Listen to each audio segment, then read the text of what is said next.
ಕೋಣನ ಮಾರಿಗೆ ಬಲಿ ಕೊಡ್ಬೇಕಾಗಿತ್ತು ಅಷ್ಟೇ. ಏನಿಲ್ಲ, ಇನ್ನು ನನ್ನ ಮಾತು ಕೇಳಬೇಕಾಗಿತ್ತು. ಆದ್ರೆ ನನಗೆ ಮುಹೂರ್ತ ಕೂಡಿ ಬಂದಿದೆ. ವಿಷಕಟ್ಟ ಮತ್ತೆ ನಾನು ದೇವಸ್ಥಾನಕ್ಕೆ ಹೋಗಿ ಬರೋದ್ರೊಳಗಾಗಿ ಯಾರ ಪಾಪಿಗಳ ನನ್ನ ಗಂಡನ ನಾನು ತಮ್ಮನ್ನು ಮಾತೃವಾಗಿ ಕೊಲೆ ಮಾಡಿದ್ದೆ. ಅವ್ರು ಯಾರಂತ ನಿನಗೆ ಗೊತ್ತಿರ್ಬೇಕಲ್ಲ. ಮುಹೂರ್ತ ಮೀರುತ್ತೆ. ನ್ಯಾಯದ ಗತಿಗೆಯಲ್ಲಿ ನ್ಯಾಯ ನೀಡ್ತಾ ಇದ್ದ ನನ್ನ ಮನೆಗೆ ಬರಲ್ಲ. ಚಿತ್ರ ಹಿಂಸೆ ಕೊಟ್ಟು ಕೊಂದ ತಾಯಿಗೊಂಡು ಯಾರು ಅಂತ ತಿಳ್ಕೋಬೇಕು. ಬೇಡ, ಯಾರವರು? ನಿನ್ನ ತಮ್ಮ ನರಸಿಂಹ, ಅವನು ನಿನ್ನ ಗಂಡನು ಬಂದಿದ್ದರು. ಮೆಚ್ಚಿದೆ ನಿನ್ನ ಮಾತನ್ನ, ಒತ್ತಿಗೆ ನೀನು ಹೇಳೋ ಕಟ್ಟು ಕಥೆಯನ್ನ. ನನ್ನ ತಮ್ಮ ನರಸಿಂಹನೇನು ನನ್ನ ಕೊರಳ ಗಾಳಿಯನ್ನು ಹರಿಸಿದ ನಿಜ. ಆದ್ರೆ ನೀನು ಅವರ ದುರಾಸೆಗೆ ಬರಲಿ ಬಿದ್ದು ಅವರ ಎದೆಗೆ ಕೊಂಡು ಹೊಡೆದ. ಬೇರೆ ಯಾರಲ್ಲ, ಅದು ನೀನೇ.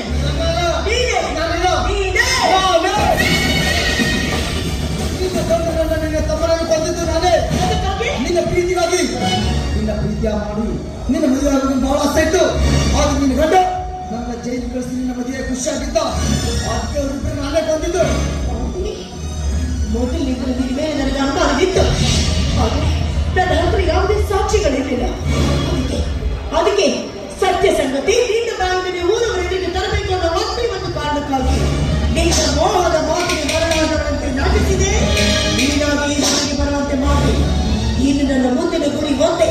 ನಿನ್ನ ಎದೆ ಸೇರಿ ರಕ್ತ ಕೊಡ್ತ ಮೇಲೆ ಬಿಚ್ಚಿದ ನನ್ನ ಮುಡಿಯನ್ನ ಕಟ್ಟಿನಿ. ನನ್ನ ಮುತ್ತಿನ ತೆಗಿತೀನಿ. ಇಲ್ಲಿ ಸುಮ್ಮನೆ ಬಿಡ್ತೀನ. ನಿನ್ನ ಗಂಡನ ಹತ್ರನೇ ಕಳಿಸ್ತೀನಿ. ಬಾರೆ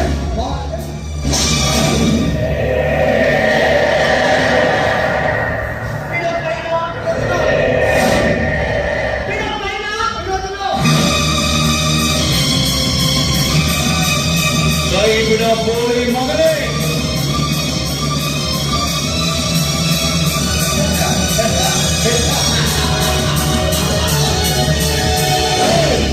ಯಾರು? ನಾನೇ ನಿನ್ನ ಪಾಲಿನಿಯರ ಧರ್ಮ ಪರಮೇಶ್ವರ್ ದೇಶ್ಮುಖ್. ನಾನಿಲ್ಲಂತೆ ಹೇಳಿದ್ದೆ ನಮ್ಮೂರಿನ ಹೆಣ್ಮಕ್ಕಳ ಕೆಣಕಿದ್ರೆ ಅವರಿಗೆ ರಕ್ತ ಕುಡಿತೀನಿ ಅಂತ. ಅಂಥದ್ದು ನನ್ನ ಹೆಣ್ಣಿಗೆ ಮಾಡ್ತೇನೆ. ಇವತ್ತು ನಿನ್ನ ತೊಂದರೆ ನಾವು ಕತ್ತರಿಸಿಬಿಡ್ತೇವೆ. ಈ ಜೀವನದಲ್ಲಿ ನಾನು ಏನು ಮಾಡೋದಾಗಲಿಲ್ಲ. ಈಗ ಸತ್ತು ಜವಾಬ್ದಾರಿ ಏನು ಮಾಡ್ತೀಯ? ಯಾಕಂದ್ರೆ ನಾನು ಶಿವನ ಭಕ್ತ. ನನ್ನೇನು ಮಾಡೋದಕ್ಕಾಗಲ್ಲ.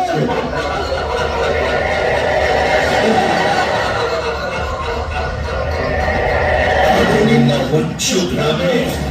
ಭಕ್ತಕರ ಶಿವಭಕ್ತನೇ, ರಾಮನಿಂದ ಯುದ್ಧದಲ್ಲಿ ಪ್ರಾಣ ಬಿಡುವಾಗ ಆ ಶಿವನು ಬಂದು ಕಾಪಾಡಲಿಲ್ಲ.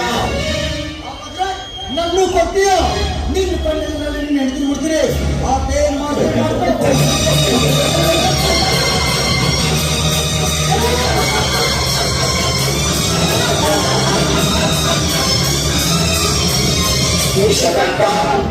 ಸಂಚು ಮಾಡಿ ಮಂಚು ಹಾಕಿ ನನ್ನ ಚಿತ್ರೆಹಿಂಸೆ ಕೊಟ್ಟುಕೊಂಡ ನಿನ್ನನ್ನ ಉಳಿಸೋದಿಲ್ಲ.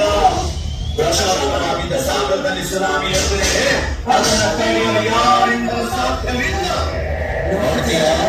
ನೋಡ್ತೀಯಾ?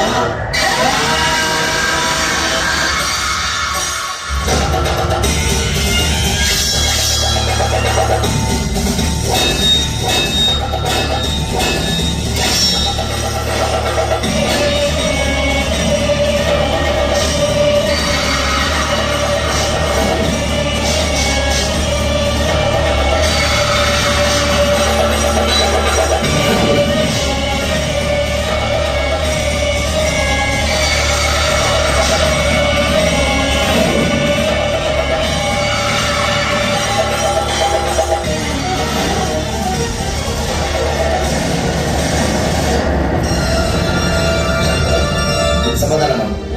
ಇವತ್ತು ನನ್ನ ಆತ್ಮಕ್ಕೆ ಶಾಂತಿ ಸಿಗ. ನಿನ್ನ ಶಪಥವು ಪೂರ್ತಿಯಾಗಿ ನಾನೇನು ಬರ್ತಿದ್ದಿಲ್ಲ.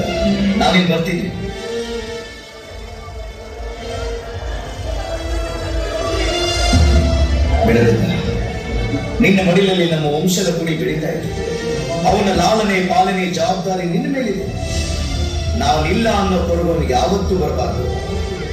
ಅವನೇ ದೇಶಮುಖನ ಮನೆತನದ ನ್ಯಾಯಾಧೀಶನಾಗಬೇಕು. ನನ್ನ ಸಮಯ ಮುಗಿತು. ನಾನೇನು ಬರ್ತಿದ್ದೆ.